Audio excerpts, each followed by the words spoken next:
দেখা পালু ইয়াৰ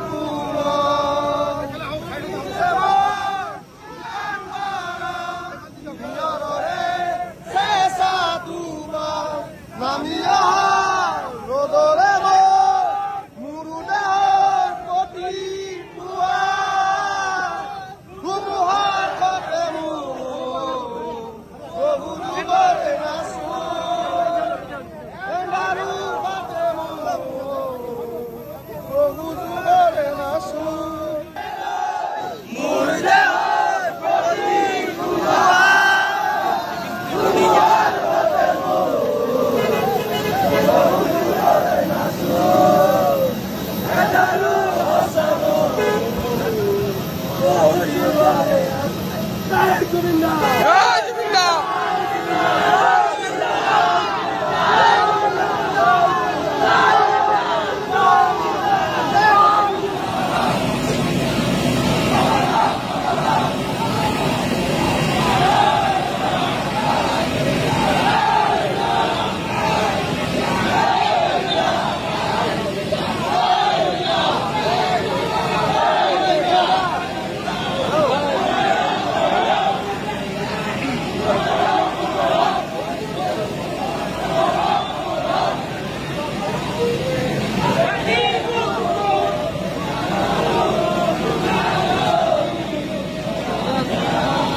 গণেশগুৰিত এটা পাগল এটা আছে, বহুত পুৰণা। মই GMCত কিবা দৰৱ এটা ল'বলৈ গ'লোঁ ৰাতি 2টামান বজাত। সি মোক কৈছে, তই জুবিন পাগলা নহয়? মই বোলো হয়। ঠাণ্ডা দিন। কৈছে, মই জানো তই ৰাণা কলিতাৰ ঘৰত থাকা। মই বোলো হয়। তই ৰাতি ঘূৰি ফুৰা? বোলো হয়। দিনত শুই থাকা? বোলো হয়। চব হয় আৰু উপায় নাই। তই পাগলা, ময়ো পাগলা দে। বঢ়িয়া। ঠাণ্ডা দিন, মই যিটো জেকেট পিন্ধি আছিলোঁ তাক পিন্ধাই থৈ গুচি আহিলোঁ।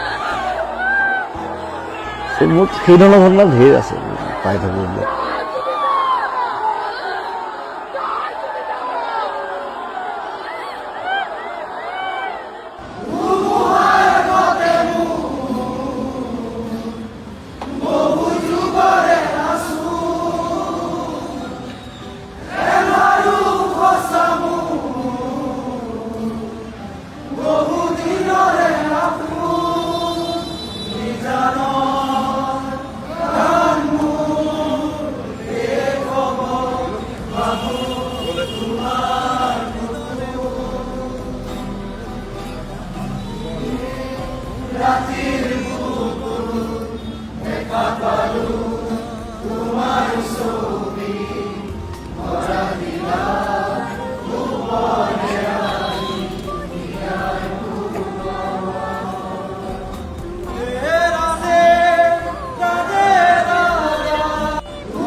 এই গানটো মোৰ এটা ফেণ্টাচি হয়।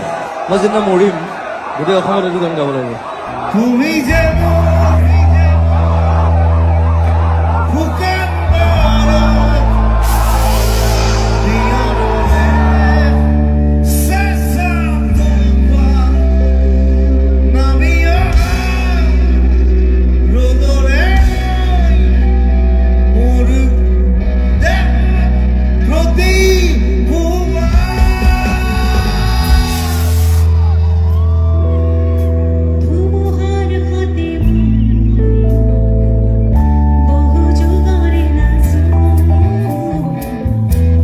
তই মৰিলে কেলা বোম্বেও বন্ধ নহয়, বেংগলো বন্ধ নহয়, একো বন্ধ নহয়। কিন্তু মই মৰিলে কেলা 7 দিন কেলা অসম বন্ধ হ'ব।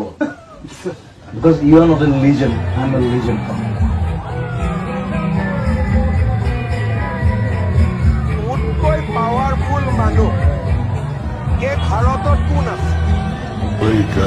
reality.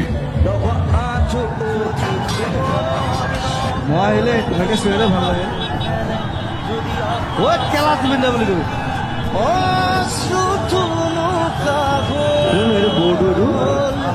স্মৃতিবোৰ তুষাৰ মই একদম চিধা মানুহ মোৰ কোনো ঘেণ্টা মই কাকো খাতিৰ নকৰোঁ মই কিন্তু প্ৰত্যেকটো ল'ৰাই খেলা নকৰে কথা মানে খং উঠিলেও খেলা ভাল পালেও খেলা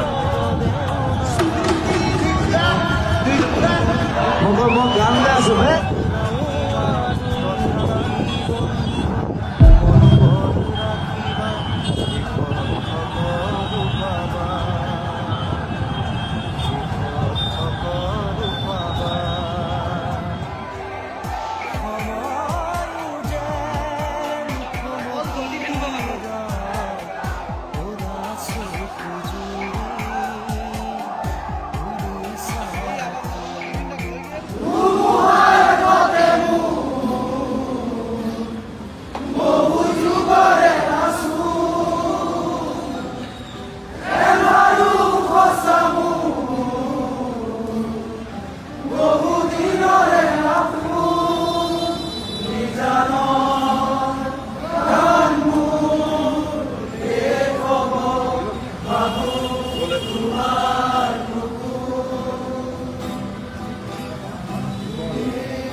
জুবিনদা আছে জুবিনদা আহিছে জুবিনদা এই চোৱা জুবিনদা আছে এই চোৱা জুবিনদা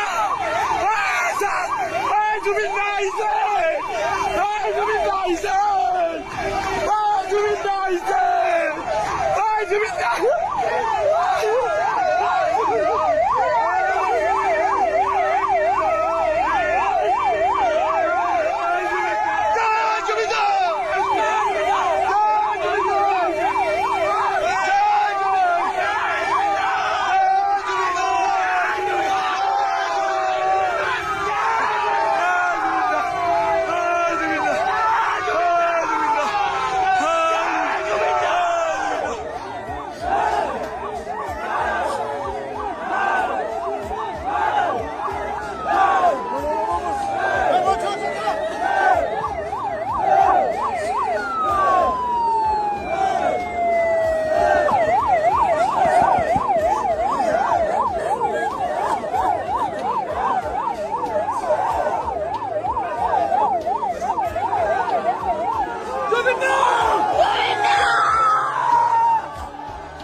যাবৰ সময়ত আজি অন্ততঃ একো নোকোৱাকৈ তুমি যাব নোৱাৰা। এটা প্ৰশ্নৰ উত্তৰ অন্ততঃ প্ৰতিগৰাকী তোমাক ভাল পোৱা মানুহক দি থৈ যাব লাগিব। সিমানবোৰ ভাল পোৱা মানুহৰ মৰমৰ শিকলিবোৰ তুমি কেনেদৰে ছিঙি থৈ যাবা? তুমি উৰি ভাল পোৱা, তুমি সাগৰৰ গভীৰতাও ভাল পোৱা। এবাৰ ভালদৰে চোৱাচোন, প্ৰতিজন মানুহৰ চকুত একো একোখন সাগৰ। সেই সাগৰ কেৱল তোমাৰ বাবে, সেই আকাশখনো তোমাৰ বাবে, বুকুৰ মাজত থকা সেই বিশালতা কেৱল তোমাৰ বাবে। মানুহে ধন, টকা, পইচা, ঐশ্বৰ্য, অট্টালিকা সকলো পাব পাৰে, কিন্তু তোমাৰ দৰে মৰম ভাল পোৱা মানুহে কেতিয়াও নাপায় দাদা। মই ক'লোঁ, তোমাৰ যি স্থান, সেই স্থান কোনোদিন কোনোকালে ক'তো কোনেও দখল কৰিব নোৱাৰে। তুমি আজীৱন আমাৰ বুকুত থাকিবা। মাথো এটা প্ৰশ্ন তোমাক সুধিবলৈ খুব মন থাকি গ'ল। তুমিতো সদায় কোৱা যে যাবৰ সময়ত তোমাৰ দুভৰি অলপ হ'লেও থমকি ৰ'ব। এইবাৰ কিয় থমকি নৰ'ল?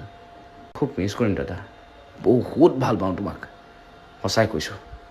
প্ৰতিটো ৰাতিপুৱা তোমালৈ মনত পৰিব, প্ৰতিটো বহাগত তোমালৈ মনত পৰিব, প্ৰতিটো মাহত, প্ৰতিটো পুৱা, প্ৰতিটো গধূলি, প্ৰতিটো সময়ত তোমালৈ মনত পৰিব। খুব ভাল পাওঁ তোমাক। I love you. য'তেই থাকা ভালদৰে থাকিবা, কুশলে থাকিবা। Love you. মোৰ কোনো জাতি নাই, মোৰ কোনো ধৰ্ম নাই। জুবিন দাই কৈছিল, মোৰ কোনো জাতি নাই, মোৰ কোনো ধৰ্ম নাই। সঁচাই, আপোনাৰ বাবে এতিয়া কোনে কন্দা নাই? পশু পক্ষীৰ পৰা চৰাই চিৰিকটিলৈকে, নিৰ্বোধজনৰ পৰা চকুৰে নেদেখাজনলৈকে কি বুলি আপোনাক বিদায় জনাব কোনেও ভাবি পোৱা নাই। আমি আপোনাৰ গীত গাইছোঁ, চাকি জ্বলাইছোঁ, প্ৰাৰ্থনা কৰিছোঁ, কিজানিবা তাতেই আপোনাক বিচাৰি পাওঁ। জীৱনটো এটা ছেক্ৰিফাইচৰ বস্তু আচলতে। জীৱনত বহুত বস্তু ছেক্ৰিফাইচ কৰিবলগীয়া হয় মানে। কামৰ কাৰণে কৰিব লাগে, প্ৰেমৰ কাৰণে কৰিব লাগে, বন্ধুত্বৰ ক্ষেত্ৰত কৰিব লাগে ছেক্ৰিফাইচ। মই সকলো ধৰণৰ ছেক্ৰিফাইচ দেখিছোঁ। চ' ছেক্ৰিফাইচটো এটা ইম্পৰ্টেণ্ট বস্তু। আমনি নালাগে, সেইটো নিজৰ কোঅপাৰেশ্যন আৰু কোঅৰ্ডিনেশ্যনটোৰ কথা। ইমান জাতি জনগোষ্ঠী যিমান সাম্প্ৰদায়িকতাৰ কথা যি চলি থাকক, আজি দেখিছো সকলোৱে তেওঁক যি ধৰণে মৰম আৰু সন্মান জনাইছে। এতিয়া চাগে অসমত আকৌ এবাৰ কেতিয়া দেখিবলৈ পাম নাজানো। Thank U. 120 বছৰ থাকিলে বৰ দিগদাৰ হ'ব খালি মানে। এই 50 বছৰতে ইমান উৎপাত কৰিলোঁ আৰু 120 বছৰত কি কৰিম কোনো ঠিক নাই। চ' যেতিয়ালৈকে কাম কৰি থাকিম তেতিয়ালৈকে জীয়াই থাকিম বছ। যিদিনা কাম কৰিব নোৱাৰিম সেইদিনা মৰি যাম, খতম। Bye bye.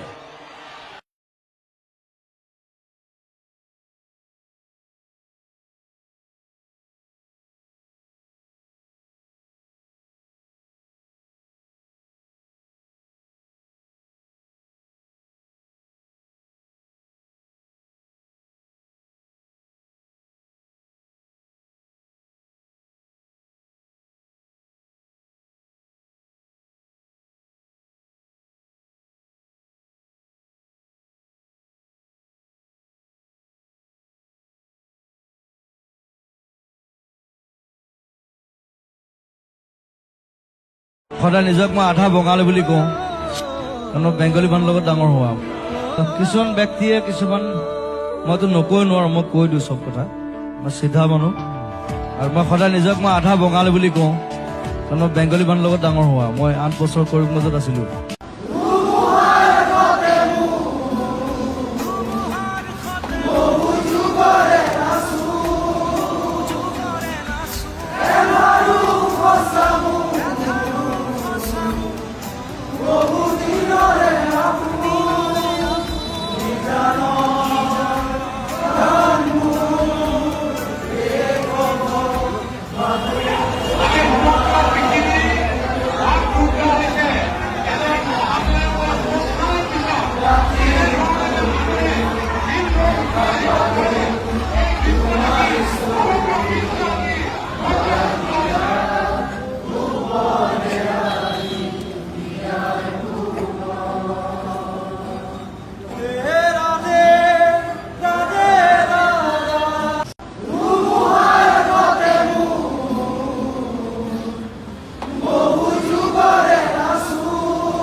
তুমি যে মোৰ